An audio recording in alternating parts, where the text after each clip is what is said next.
We just got off the Margaritaville at Sea Islander, Margaritaville's newest and biggest cruise ship, and this is the good, bad, and ugly. JJ Cruise.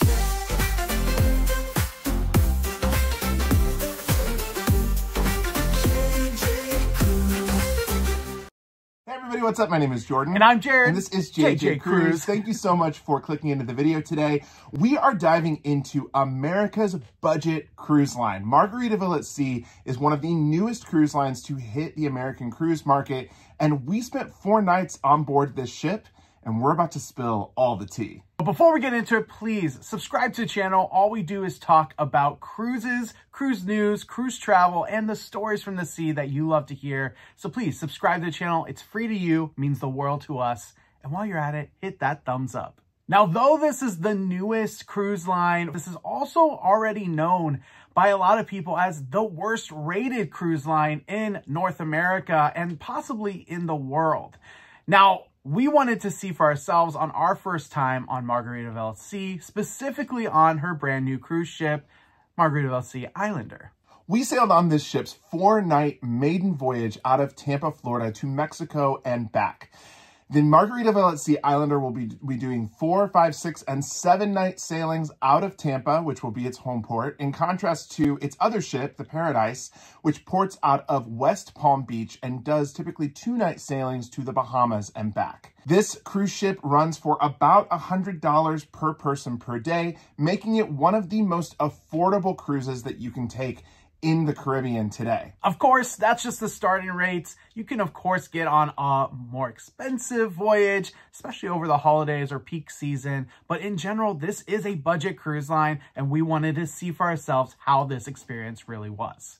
One additional note about this ship is that they bought this ship from Costa, which is a Carnival Corporation cruise brand, and it was the Costa Atlantica for the last couple of decades. So the ship is definitely older, and one thing that we wanted to see was if they refreshed this ship appropriately, and if the ship had that brand new cruise ship feeling once we got on board.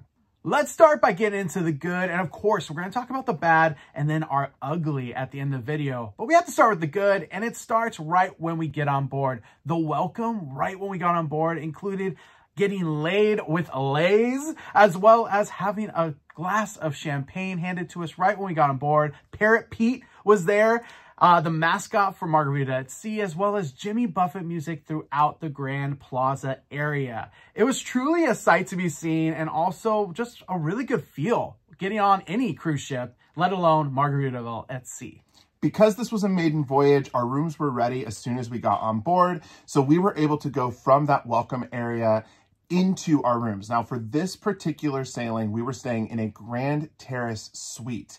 This was an upper level suite. We already have a video out about all of the good and bad of that particular stateroom, but we're going to highlight just a couple of things here for you today.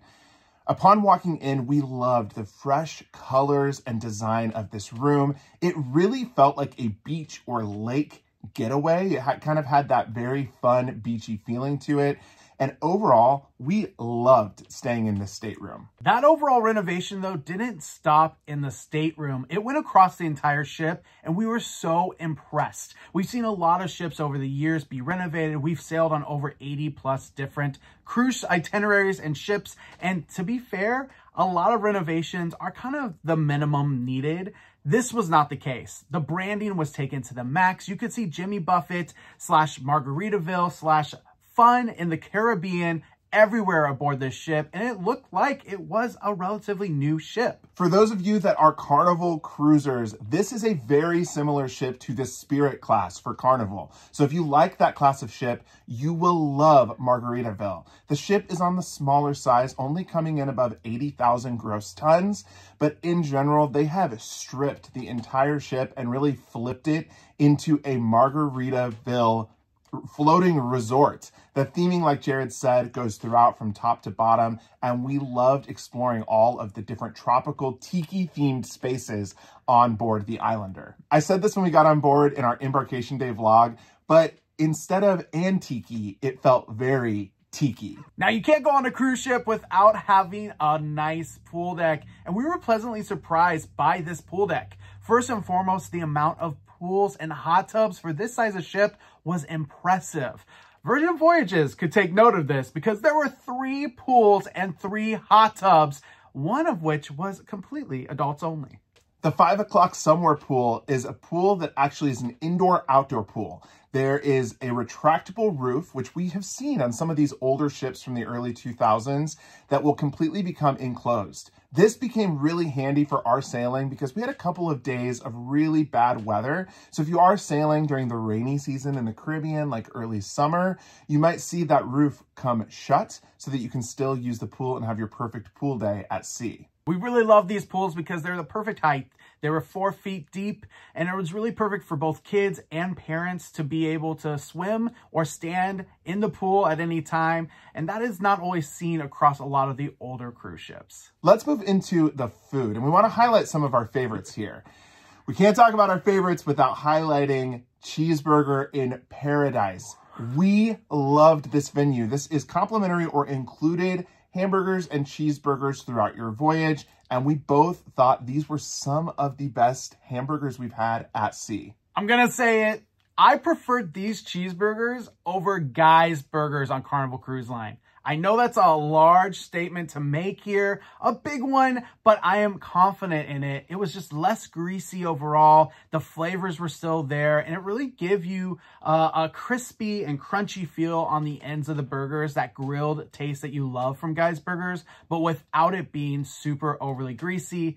I just really enjoyed these cheeseburgers in Paradise. And if you are a pickle lover like me, these are some of the best pickles I have ever had on a burger bar as well. The fast casual food love did not end there. We went to get pizza from Frank and Lola's Pizza every single day. Now, different from Paradise, the older ship, this pizza is actually complimentary. And it is the best pizza of all mainstream cruise brands. Yes, it's better than Sorrento's on Royal Caribbean. Yes, it's better than any of the pizzas on Carnival. Even that of NCL. We have loved the pizza on Margaritaville at Sea. The crust is so perfect. The dough is just what you want out of a pizza dough. And the toppings are pretty traditional, but they do it. They make it work, and it is such a delight every single night when we get pizza before bed. We also appreciated that the pizza joint was the latest food available on the ship. It was open every single night till 2 a.m., which we found it to be appropriate for those sailing on board. So the pizza place overall was definitely a hit for our good list. When it comes to the main dining room, there were some hits and some misses. But overall, there was 2 things that we found great consistently in the main dining room. And that was their appetizers, including their flatbreads, which were some of the best things that we ate on the ship, and their pastas. The pastas actually in the main dining room were very good. And sometimes it was even that of the level of specialty dining for pastas on other cruise lines that you may find. We can't talk about food without talking about the drinks. And the drinks were delicious, and the menus were varied across the ship. We were pleasantly surprised by this because a lot of times drink menus are the same across many bars. And even though some were the same, most were different at every bar. And we really enjoyed being able to try different flavors from different bars across the cruise. The margaritas on board did not disappoint. If you are a margarita lover, you will love the margaritas at Margaritaville at Sea. It's no secret that we love a good time in the casino on board any cruise ship, and we were pleasantly surprised by the casino on this ship. First, because it's non-smoking.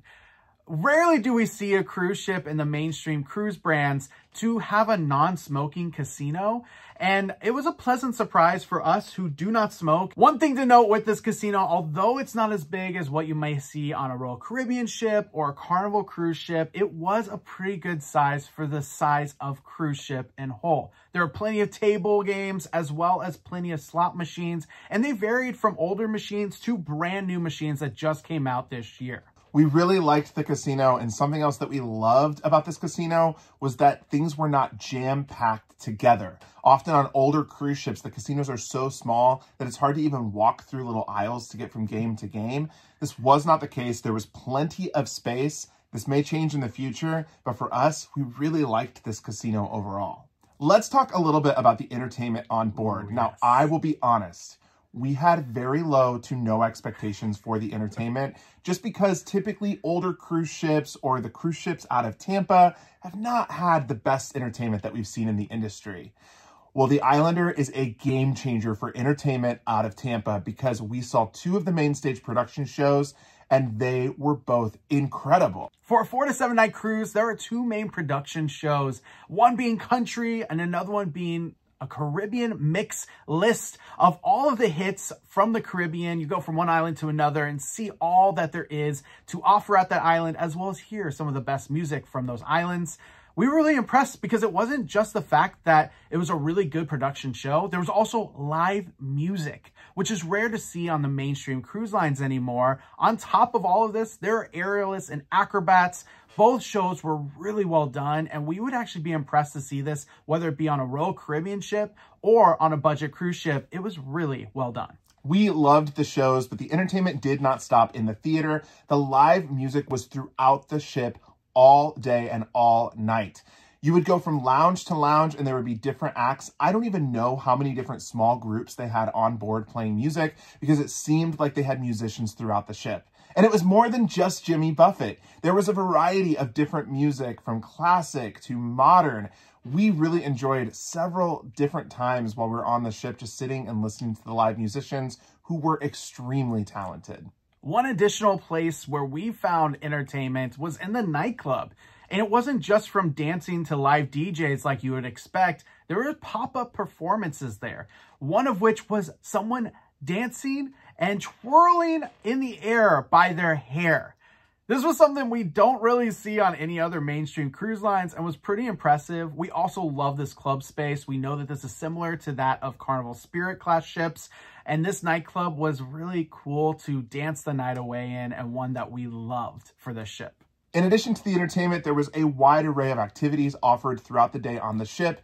One of our favorite things, though, offered on the Islander is the activities area that sits all the way up on deck number 11. Now, on this deck, you're going to have miniature golf, a specific pickleball court, as well as a cornhole challenge course. These 3 things are not always found on older cruise ships, and they have refreshed this area of the ship and made it possibly one of the most unique and fun places that you can find on the Islander. From bingo to dance classes to even Quest, you can find a lot of those traditional cruise activities on board Margaritaville at Sea as well.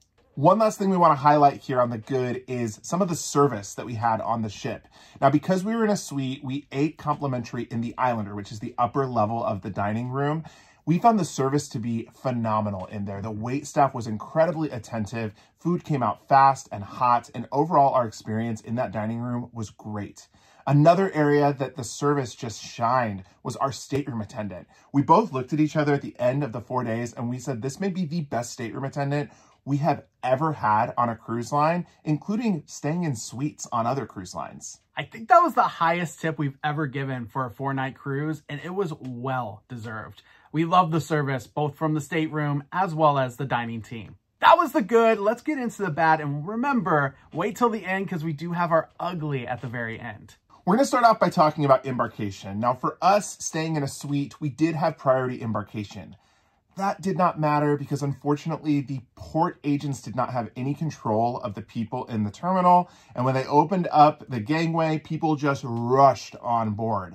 There really wasn't any type of rhyme or reason to it. Now, this was the very first time they were doing embarkation with 2,000 plus people. So we assume this will change in the future, but for us, embarkation was a big miss. Once we got on board, we went to our stateroom and the stateroom looked great. One thing that was not great were the beds. Now, the beds were hard. They were a little too firm, if you will, for our liking. But we do want to reiterate, this was a maiden voyage. So maybe these beds just need some breaking in. A lot of these beds are more of concerns for us or things that you need to know before getting on board. One other part of the stateroom that we found to be disappointing was the outdoor balcony area. It was very, very big for the suite that we were staying in, but all that we found on that balcony was 2 chairs and a small table. There was really no loungers, and the balconies have not been refurbished or really retouched. So that was something that we would expect a little bit more out of Margaritaville in the future, especially when sailing in their suites. Another area that we really didn't understand, and I know that this is a renovated cruise ship, so they can't do a ton, but where they put guest services is really a bad place. It is right next to a main performance space, the main atrium. Now, there was loud music in there from morning till night, and you could not hear your guest service rep. I felt so bad for guest services team because they probably can't hear us as well. It is like being at the loudest nightclub, but to talk over sensitive issues like your bill or maybe an issue that's going on your cruise. So hopefully they find some noise barrier or something to help those poor guest services team, because it is really difficult as of today. This next thing also really is not necessarily Margaritaville at Sea's fault. It's more so the ship. The ship does not have great inclusive accessibility for everyone. One area that is very specifically not accessible friendly is the pool deck. We asked if there was some type of lift or assistance that can be given to someone that needs a lift or a chair to get into the water, and they currently don't have anything. Now, there are movable lifts that they could possibly get or invest in to fix this issue, but currently, here in middle of 2024, they do not have this available. So if you are in a chair, you should expect to not be getting in the water, the pools, or the hot tubs during your sailing. Speaking of the pool deck, another concern and bad for us was the amount of loungers on the pool deck. Now, there are loungers throughout the ship on other decks and, you know, kind of in those walkways on upper decks. But when it comes to next to the pool, they're very limited, and one that we think a lot of people wanted to have, but just didn't have available while swimming and spending their day at the pool. This is something that is not usual for cruise ships, so hopefully they can figure that out and fix that. We know there's food areas right next to the pool, and that is part of the reason, but hopefully they can have a better mix of tables as well as loungers on that deck. This next point is important, especially if you have young kids coming on board the ship. There were no lifeguards at any of the pools, so it really was kind of swim at your own risk. We found this very odd because all of the other cruise lines do have lifeguards present, and those lifeguards are working pretty hard at controlling things like kids jumping in the pool, splashing too much, causing a ruckus. So it really is kind of the parents have to take responsibility for those children at the pool and know that the lifeguards are not present. There's a few pool attendants there, but in terms of certified lifeguards, those were not on board our cruise. Now, going into the food, the only real bad that we had was the buffet. It was so limited in selection. It wasn't something that you really go up to the buffet and find a plethora of offerings. There really was just a couple of entrees, some rice, some soup, some fruit and veggies. It really wasn't much to look at, and it wasn't very appetizing. We wouldn't recommend going to the buffet. We recommend going to the main dining room overall. But that is just one bad for food on board Margaritaville at Sea. We are not necessarily buffet people, so we did not visit the buffet often other than to go up and kind of check out the food and look at what's up there. What we are, though, is we are cocktail people. So we did go to the bars quite a bit throughout this experience to sample and try different drinks. We obviously already talked about how good those drinks were. Something that was not so good was the bar service at the bars. In general, the bartenders that they have on board currently did not seem trained or up to speed in terms of how to make drinks or how to make drinks efficiently. And something that was really bad was that the bartenders were not paying any attention to who was coming up in any type of order. And the other passengers were not as polite as we normally prefer them to be, saying this person was next, go ahead and help them. So the bar service took a long time, was not very efficient, and in general, they have a lot of improvement, I think, to catch up to speed in terms of competing with the other cruise lines. As we mentioned earlier, we love a casino. The one negative here for the casino is the casino program. The casino program is the most confusing program we've ever witnessed in any casino, and we've been to plenty of casinos. You can get free drinks after 2 points, but those 2 points are theoretical points on slot machines, and we thought maybe it'll be after, you know, 20, 50 bucks. you know, hundreds of dollars later, we got our first point. And we still don't know how much money it actually took to get that first point. And when it comes to their actual tier status and how you get other cruises, complimentary cruises, or other perks, it is also completely unknown. Other cruise lines will give you certificates or free cruises or dollars off for your next cruise. At the end of our cruise, we didn't receive anything, so I went to the casino host and I just said, hey, are we entitled to anything, or are we going to be invited back? And the casino host wrote down an email address and said, yep, you can come back whenever you want, handed me a piece of paper and said, just email this person and they'll get you booked. We have not emailed them yet, so we don't know what exactly is going to come out of that. We did not spend too much money on board. We went through our budget, but in general, we are still trying to figure the casino program out after one sailing and 4 days. Of course, it's a maiden voyage. We have to reiterate that. Things could change within the weeks or months to come. But for our sailing, it was very confusing. This is a big one. And this is probably the largest area of improvement Margaritaville at Sea will have to really get caught up and be competitive with other cruise lines. And that is their tech.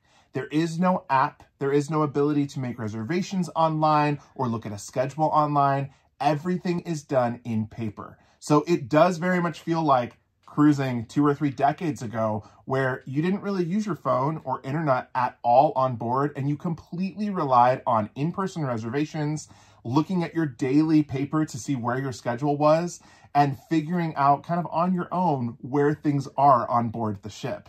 They did give you a QR code every day on that paper that you could scan and then have something on your phone to look at the schedule, but there was no main place to where you could get that cruise compass or that daily planner every single day like an app. And that was really hard and not great for a cruise line that's trying to be in a modern world. Speaking of a modern world, Wi-Fi matters today. Whether it's just keeping in touch with loved ones at home or if you're working at sea, it matters to have Wi-Fi at sea. And unfortunately for our sailing, the Wi-Fi was either amazing or just not even there. It was one or the other. We had long spurts where we had no Wi-Fi, other spurts were spotty, and then other spurts where it was fantastic and as if we were on land. Unfortunately, you can't really rely on the Wi-Fi, and that makes it hard for anyone that wants to go and work at sea or make sure that they're connected at sea. Hopefully that will only improve in the sailings to come. Now it's time for our ugly, and this ugly is still grossing me out. I'm like awkwardly laughing about it because it is something that we just don't really understand. Still to this day, we have no idea what is going on. We really hope for the best, but we think it's the worst. Our ugly is the pool on board the ship when we got on board. Now, if you joined us for our live embarkation day tour of the ship, we noticed quickly in the comments that people were mentioning the color of the pool, and that was because it was green. And it was like the inside of the pool was all dark green. The outer edges were clear and blue. And we asked someone, and a crew member told us, well, that's because it's supposed to look like margarita, like you're swimming in margarita. And we're like, oh, that's kind of fun. That's funny. It still looks a little gross, but that makes sense. Especially with the blender on top of it. Correct. Coming out. It made it look like margaritas coming out of the blender into the pool. Yeah, so it kind of made sense to us. And we got in the pool. We hung out. We took videos down there. And we were like, this is still kind of gross, but it is what it is. Cut to later in the cruise, close to the end of the cruise. And all of a sudden we wake up and the pool is crystal clear. We were so grossed out by that because all we could assume is that they had some kind of problem, whether it's algae or some other type of, I don't even know what, inside that pool when we first swam in it. And we were told that it was fine. It was just supposed to look like margarita. Now we hope that maybe there was something in there. Maybe there was some dye, I don't know, something to make it look green, and then they chose not to do it because people were grossed out. But our worst fear is that it really was just dirt and disgusting algae or whatever it may be that comes in a pool without it being cleaned. The good news is, as of leaving Margaritaville at Sea Islander last week, all of the pools were crystal clear and looked beautiful. But for 3 nights of our sailing, it was a murky, dark green color. And it didn't feel that clean when we were in it, so we have no idea what exactly we were swimming in. That was our good, bad, and ugly. Would we cruise Margaritaville Sea Islander again? Absolutely. In fact, we were so pleasantly surprised by the amount of, well, amazing experiences we had on a budget cruise ship. Once again, this is as low as $100 per person per night. And honestly, for us, we'd go back in a heartbeat. Yeah, we had a great time. And something that really sticks out to us about this is we just went on Enchantment of the Seas and Grandeur of the Seas out of Tampa in April. This experience was leaps and bounds better than those experiences, and those cruise ships cost more money to go on. So we think for the port of Tampa, this ship is a total game changer. And if you live anywhere in the area and are able to just hop on really quick, you should do it.